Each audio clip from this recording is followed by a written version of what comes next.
Hello and welcome to the Film Pulse Podcast. This is episode number 476. My name's Adam Patterson. With me today we've got Kevin Rakestraw. Hey, Kevin. Hey, hi. How's it going? Pretty good. This week on the show, we'll be taking a look at How to Blow Up a Pipeline, which is out now in limited release. We'll also be going over some of what we've been watching on the watch list and new releases in theaters, VOD, and Blu-ray. Thank you so much for joining us this week. Please remember to review us on iTunes if you get a moment. That'd be great. We are going to be recording this month's Saved by the 90s this week, so stay tuned for that. The theme this month is Dennis Quaid. So we're going to be talking about 4 Dennis Quaid movies of the 90s. Pretty excited for that, actually. Dennis Quaid. Yeah, Dennis Quaid. All right, let's talk about How to Blow Up a Pipeline. This is directed by Daniel Goldhaber. I have a synopsis here. A crew of young environmental activists execute a daring mission to sabotage an oil pipeline. I think this premiered at Sundance, I want to say. We do have a review for this up. Maybe it was TIFF. Our review for this was Chris covered it at TIFF last year, so maybe that's where it premiered. At any rate, we'll start with you, Kevin. What were your initial impressions of How to Blow Up a Pipeline? For the most part, I thoroughly enjoyed this. It was relatively straightforward. It was kind of what I was hoping it would be, where it's just a very economical, straightforward, pretty tension-filled, just setting up the mission and then watching that mission play out, essentially. Yeah. And I don't really have much to complain about. The only thing that kind of didn't work for me is the occasional detours into like backstory, but they didn't detract from the film itself. Mm-hmm. I agree. I think it could have been like structured a little bit differently, but all things considered, I mean, it wasn't that big of a deal. I agree to a certain extent. I think that the backstory, like the little kind of asides and flashbacks, they did break up the momentum a bit, especially when a lot of times it would be like a little cliffhanger there'd be something big that was just happening, and then they would cut away to somebody's backstory, and they do kind of leave you hanging a little bit, and I think that it does kind of disrupt that momentum. But with that being said, I did like how they would transition from like the backstory part into like the current day part. There was one specific one towards the end that I really liked. The one involving Sasha Lane's character. So it was like towards the end. I don't want to give it away, but I did like how the Goldhaber transitioned back into the present from those little flashbacks. Thought that was kind of cool. But I completely agree with you. This was exactly what I was hoping for. I don't know why, but I was like a little worried that it was going to be something a little bit different. I was wanting a straightforward kind of just tense thriller. That's what I wanted, and I think that this definitely delivers on that. You have a strong cast here. The characters are endearing, and I was rooting for them. Like, I wanted them to succeed with this plan, and it was tense. I thought that there were a lot of really tense moments, but I don't have too many other criticisms with it. It's well shot, looks great. I don't know if this was shot on film. It looks like it was, but I can't confirm that. 16 millimeter. So yeah, there you go. It's shot on 16, but looks great. Yeah, I don't really have much else to say. Just good shit all around. It was exactly what I was hoping for. Yeah, it was like you going into it. I was a little bit concerned of like what the structure be, And once, you get through the initial, like, getting the team together or whatever, and they start putting the plan to fruition. It was just, it was exactly what I wanted. I was like, I really hope they, like, blow up a pipeline. Guess what? Well, I think one of my concerns was that it was going to be a little too much like night moves for some reason. I was just thinking about night moves a lot whenever I saw this movie get mentioned, and I liked night moves, to be clear, but I was like, I just wanted something different, and I don't know why I preemptively drew comparisons between those two movies. I guess maybe the subject matter is similar, but at any rate, these are very different movies, and I think that I think Daniel Goldhaber's doing some really cool shit. I liked Cam a lot, his last movie, and I'm really excited to see like what he's got coming up next, because I think that he's a very talented director. It looks like he's doing a Faces of Death movie. Interesting. I'm very interested in that. Yeah, I think I like the night moves comparison, or lack thereof. The opposite of that, where this felt kind of like I don't want to necessarily say a throwback, but it just felt so in the vein of like a thriller type of just, here's the mission, and we're going through the mission step by step, and just it does the tension building. Yeah. And I had this feeling. There was a worry. I think my worry going into is that it was going to get kind of bogged down with like the ideology of. Yeah, that was one of my concerns. About. Yeah. But it never does that. It never. I mean, it's in there. Obviously, it's going to be. But to me, it was never overbearing or suffocating in any way where you were like, "Oh, okay, we fucking get it." I think that they did a really good job of delivering enough backstory with each of these characters that their motivations were very clear without having to bog us down with the ideology. I think that was done in a very kind of slick way, where we knew exactly what these people stood for, but they didn't waste tons and tons of time in overly explaining why they're doing this. Like it all was done in a very, expeditious way. And I definitely appreciated that. And I think I like what you mentioned about, like, it does kind of feel like a throwback.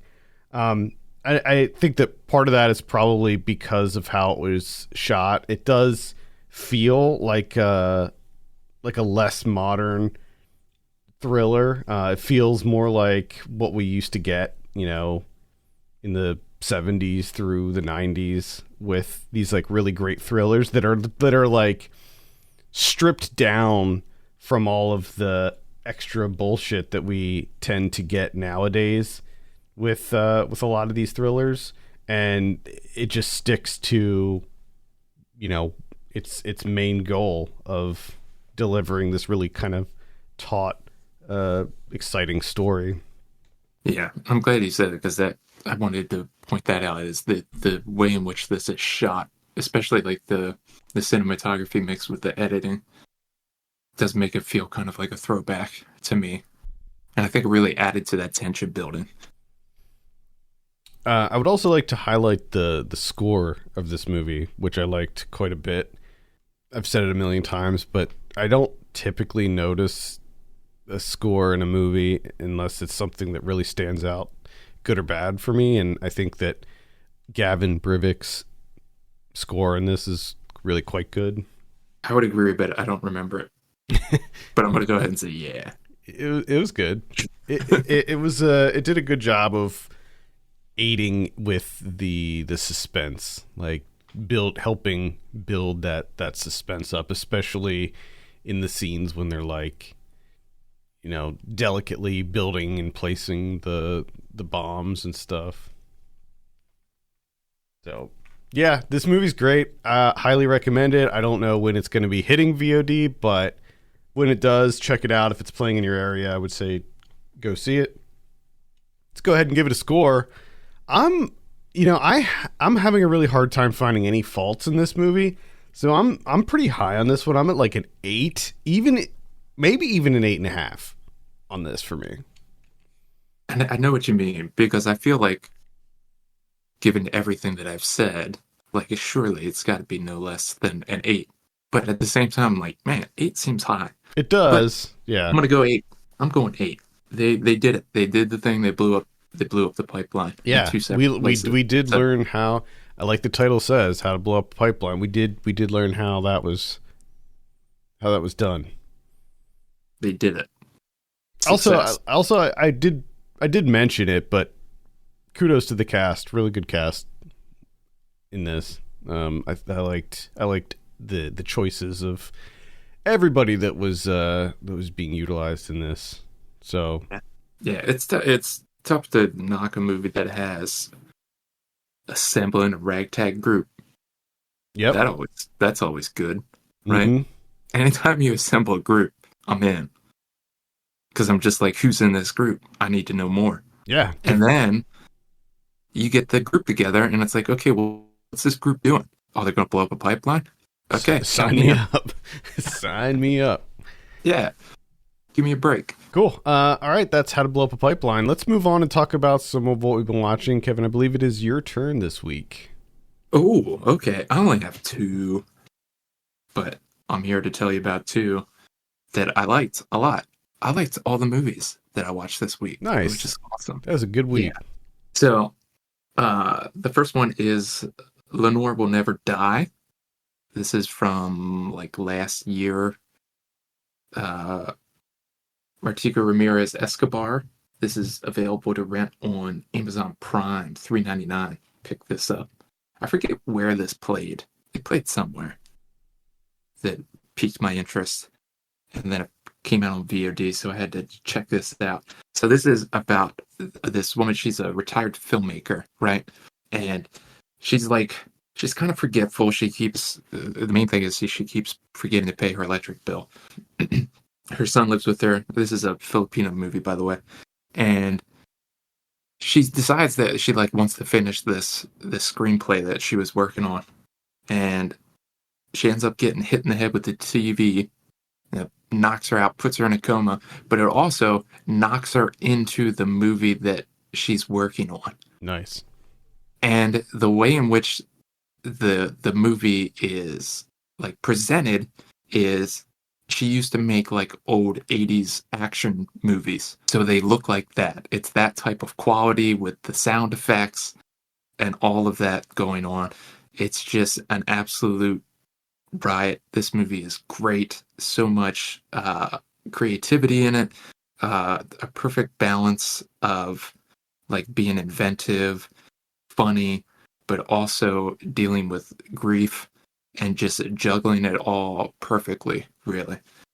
I can't recommend this movie enough. I had a blast with this. Nice. That's Leonor Will Never Die. That is immediately going on my watch list. Looks like this played Sundance and Fantastic Fest last year, and somehow I completely missed it. I think it was Fantastic Fest is where I heard about it. You will love this movie. Yeah, I mean, I just watched part of the trailer, and I can already tell that this is something that I would absolutely love. So cool. All right, I saw Inside. This is the one with Willem Dafoe, the one that came out earlier this year. Oh. Directed by Vasilis Katsoupas.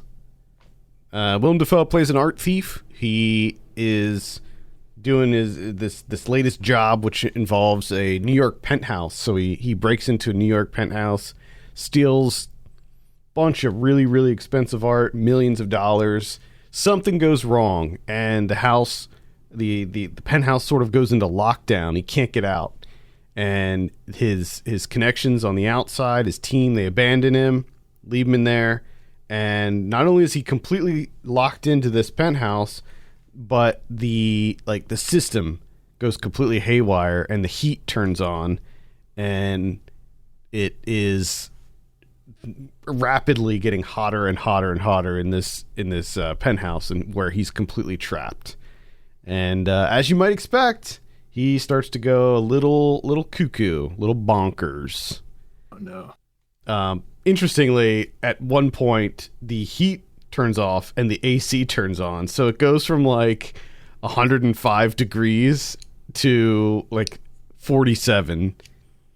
And also at the beginning, there were strobe lights and like a loud siren sound. So yeah, he went crazy pretty fast. What's not really clear is how long he was actually in the house, the penthouse. So it was kind of, you couldn't really tell. It seemed like he wasn't in there that long, as like long enough to justify what happens and how crazy he goes.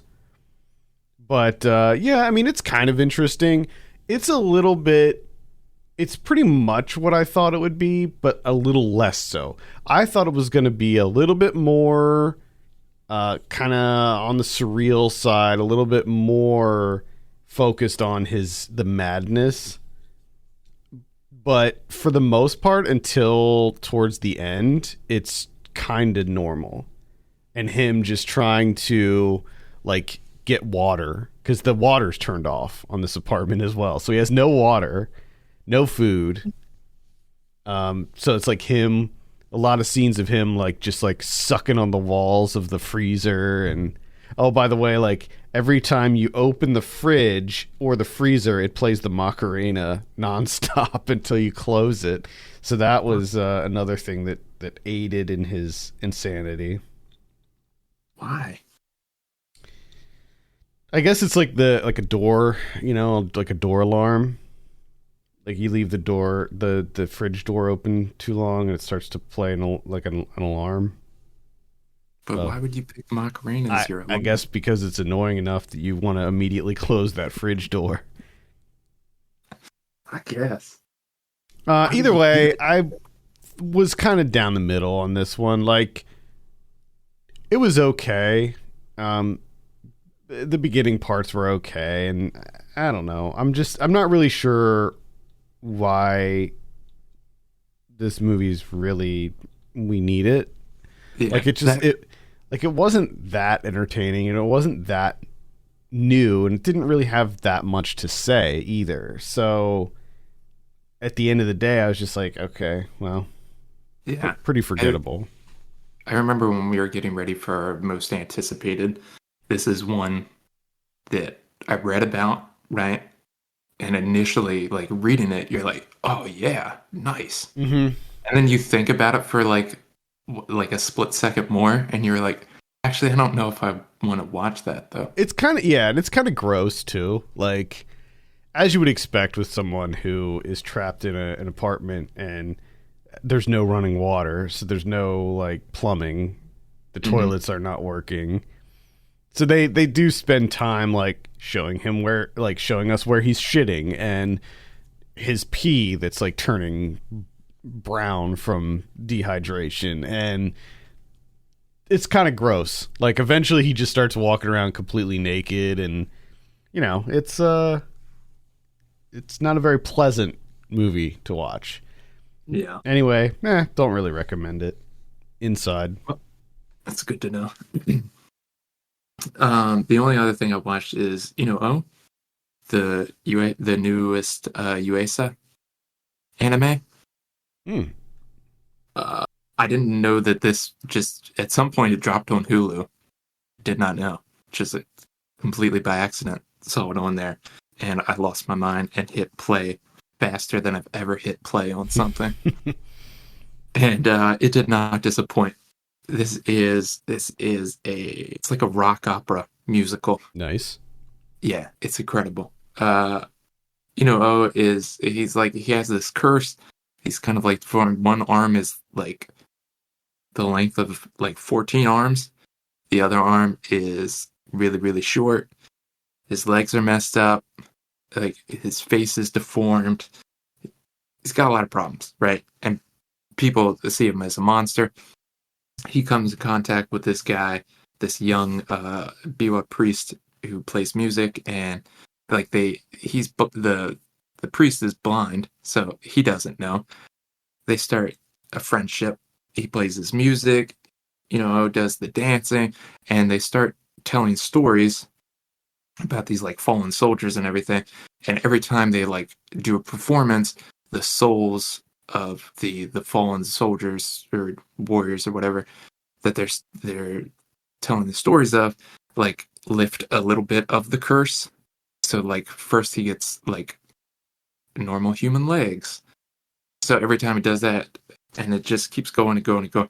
And I mean, if you're a fan of his like animation style, which is just usually like 15, 18 different styles all packed into one movie, you're gonna love this. It's just more of the same. This is probably his most how do I want to say this? Like his most adult, like sophisticated work so far, I would say.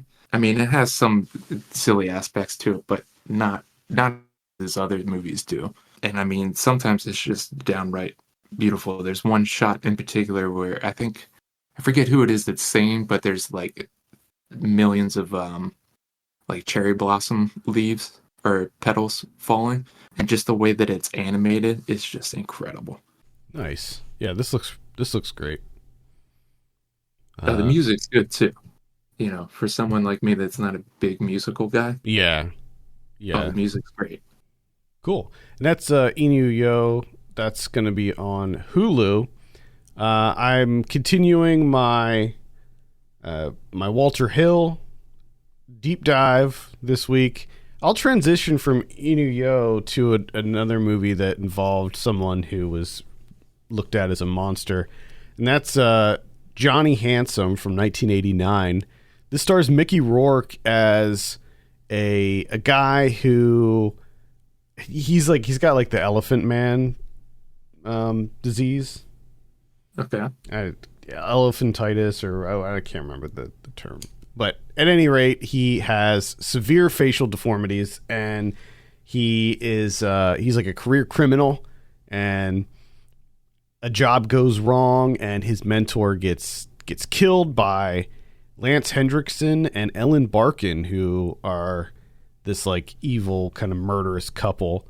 And Mickey Rourke's character, Johnny, he ends up going to prison, and while in prison, he gets approached by Forrest Whitaker, who plays a reconstructive surgeon, they're working on this like kind of experimental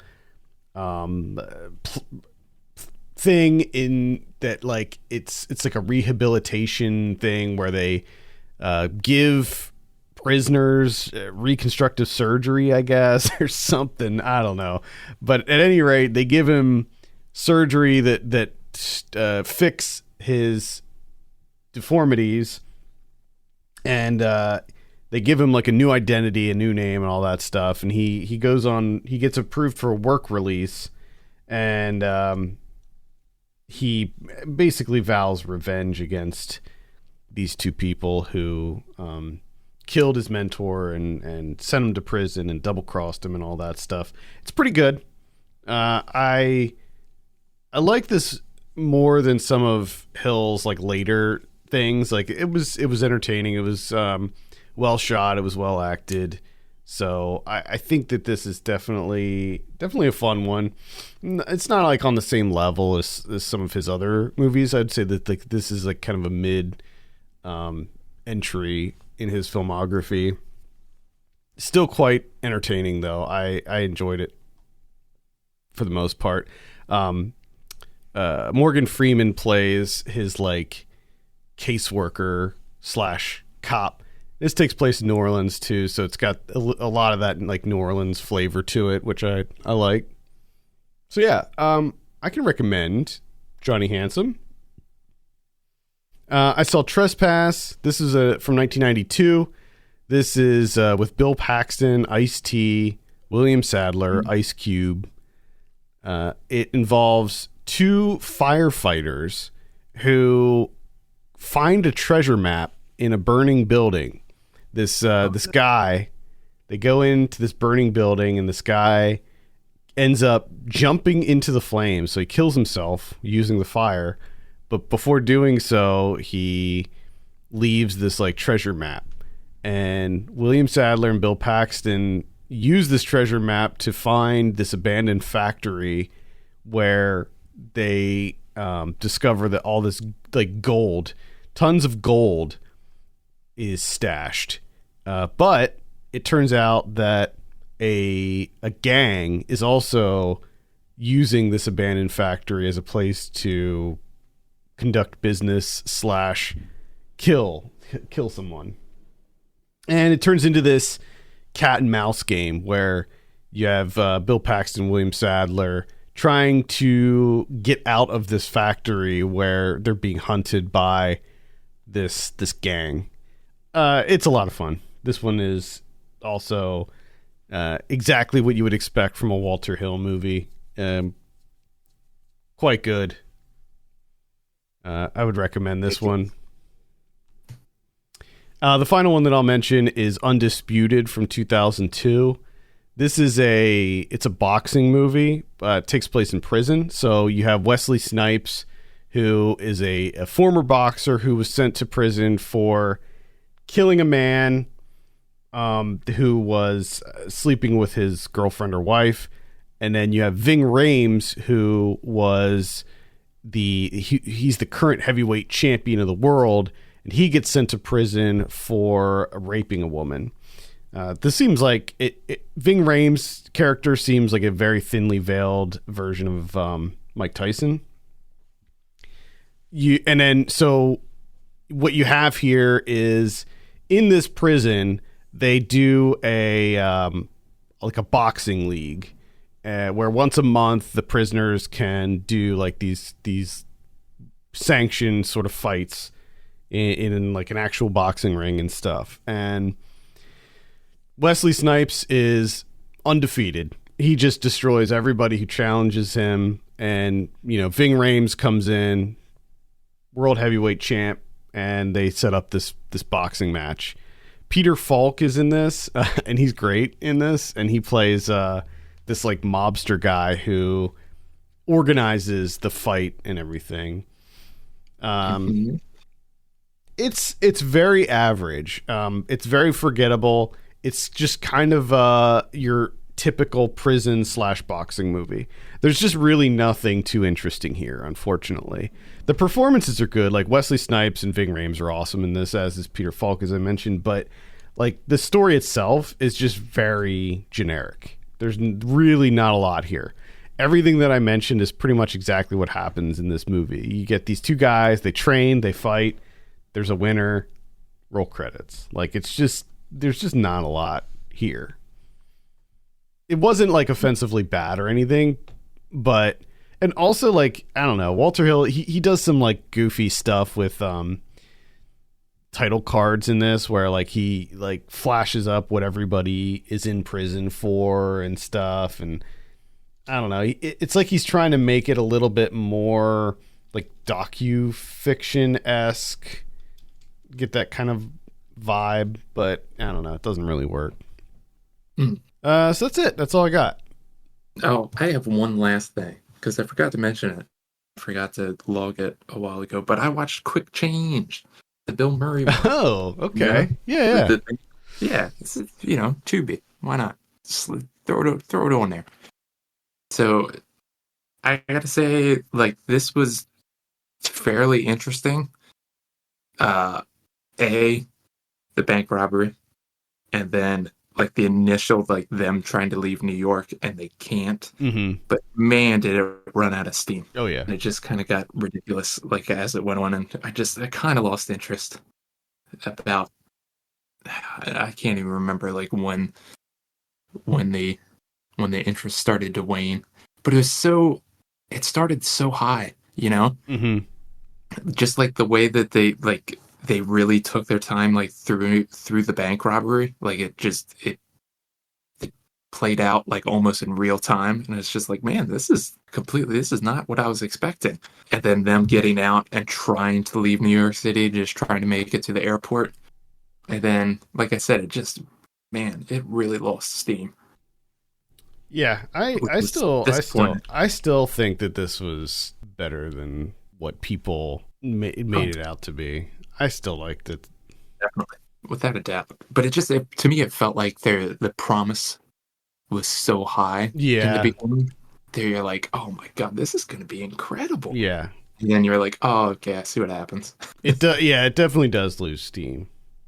Cool. That's Quick Change on Tubi. Directed by Bill Murray and Howard Franklin. Bill Murray's only directing credit. All right, let's take a look at what we have in theaters this week. Got two notable ones. The Pope's Exorcist with Russell Crowe. This is the one that it's about Father Amorth, who was the real life exorcist that the movie The Exorcist was based on. It probably is going to be very bad. Do you have any interest in this one? No, I do not. Yeah, can't imagine you would. We also have Renfield. This is the one with Nicolas Cage where he plays Dracula. And it's directed by Chris McKay. So, I don't know. Maybe this is... looks like it could be fun. I don't know if we want to be hopping in the theater to see it, but I don't know. Maybe the mood will strike. You never know. What's your take on Renfield? No thanks. Okay. On VOD this week, starting with April 11th, we have Out of the Loop, which is a documentary about Chicago stand-up comics. Got Strain 100, which appears to be a horror movie. We got The Tutor on DirecTV. So if you're one of the 5 people that has a DirecTV subscription, you can enjoy The Tutor. The Tutor? Starring Garrett Hedlund. No, Garrett Hedlund? Yeah, man. Is he the Tutor? Making a comeback. I don't think he's the Tutor. I think someone else is the Tutor. Oh. We have Linoleum. This is, I think it's like a dark comedy, maybe. It's with Jim Gaffigan. The Strange Case of Jackie Kailu. It's maybe like a werewolf type story. We got Breakout. This is all still on the 11th, by the way. Breakout with Tom Sizemore. Emily, which is it imagines Emily Bronte's own gothic story that inspired her seminal novel, Wuthering Heights. Then on the 14th, we have Perfect Addiction. We got Dark Entities. Kids vs. Aliens, which is going to be on Shudder. One of these... Who got kids or aliens? Yeah. I have kids. I saw the trailer for this, and I'm going to say the kids win. Okay. I guess it all depends on what the aliens are.